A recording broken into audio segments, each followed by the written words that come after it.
শিলাময়ী মারে তুই ডাকি তারা বলে, জীবন দিলাম তোর চরণে নিষ্মা কোলে তুলে। জয় মাতারা, কেমন আছেন সবাই? আশা করি মায়ের আশীর্বাদে সকলে ভালো আছেন। আবার একটা নতুন ব্লগে আপনাদের সকলকে স্বাগত জানাই।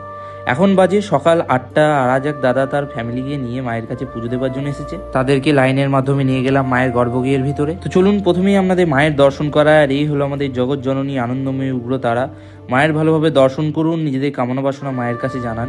মায়ের কাছে এই প্রার্থনাই করি, মা সকলকে ভালো রাখুক, সুখে রাখুক, শান্তিতে রাখুক, সকলের মনস্কামনা পূর্ণ হোক। আর কমেন্ট সেকশনে জয় মাতা লিখতে ভুলবেন না। আর এই হলো সেই দাদা ও তার পরিবার যারা আজকে মায়ের কাছে পুজো দেওয়ার জন্য এসছে। দাদাদের খুব সুন্দরভাবে পুজো হয়েছে।